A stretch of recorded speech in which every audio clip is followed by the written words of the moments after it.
Saudara terkasih di dalam Tuhan, tema renungan kita adalah kekuatan baru dalam penantian. Yesaya 40 ayat 31a katakan demikian firman Tuhan. Tetapi orang-orang yang menanti-nantikan Tuhan mendapat kekuatan baru. Kita berdoa. Tuhan yang menerjemahkan dan memberi pengertian kepada apa yang Tuhan firmankan kepada kami dan kami belajar dari dalamnya. Terima kasih Tuhan, dalam nama Tuhan Yesus kami berdoa. Amin. Saudara, hidup seringkali terasa begitu berat, bukan? Kita mungkin merasa lelah fisik, mental, atau spiritual.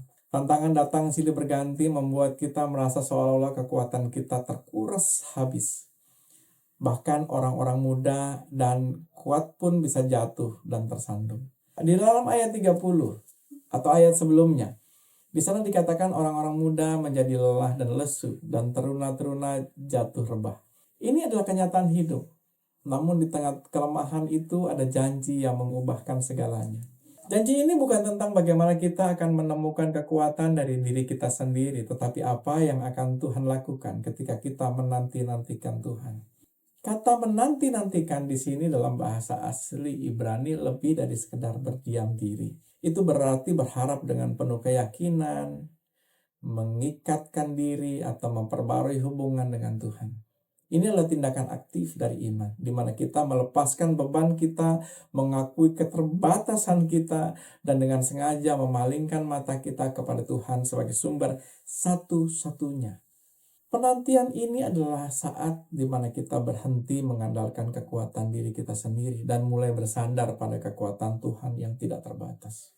Ketika berserah pada Tuhan, Dia mengangkat kita di atas masalah kita, memberi kita pandangan yang lebih tinggi dan mengatasi badai kehidupan. Mirip seperti burung Raja Wali, terbang tinggi, justru akan dapat terbang jika ada badai. Dia akan terbang lebih tinggi. Saya ingat betul masa itu ketika saya baru saja kehilangan pekerjaan. Dan pada saat yang sama, satu-satunya anak saya jatuh sakit.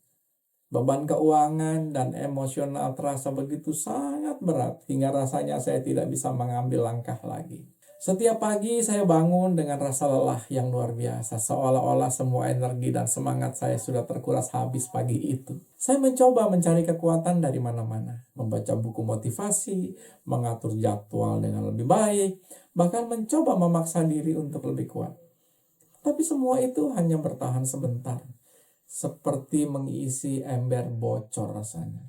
Namun Roh Kudus menyentuh hati saya dan mengingatkan saya untuk belajar berserah dan segera melakukan langkah kecil.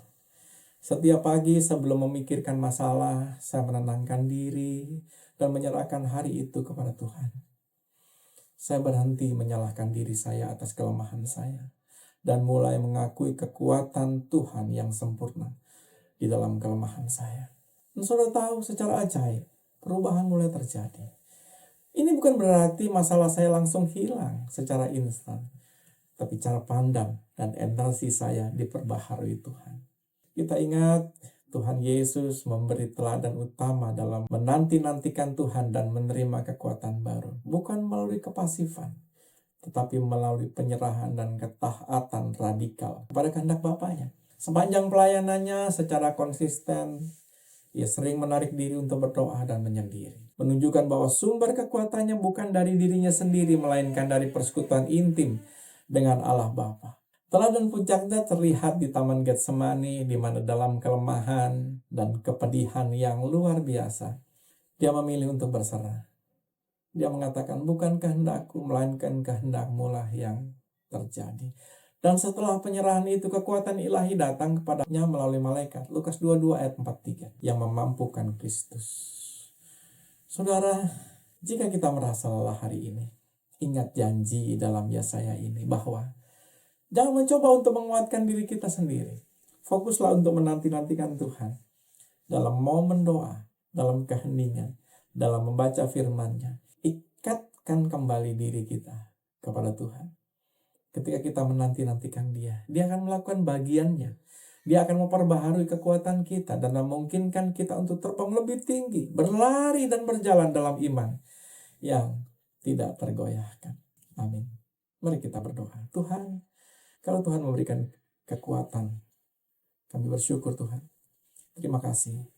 Problema boleh datang, pergumulan boleh ada, tetapi kekuatan dan hikmat Tuhan ada pada kami, yang menguatkan kami untuk berjalan terus. Terima kasih Tuhan. Dalam nama Tuhan Yesus kami berdoa. Amin.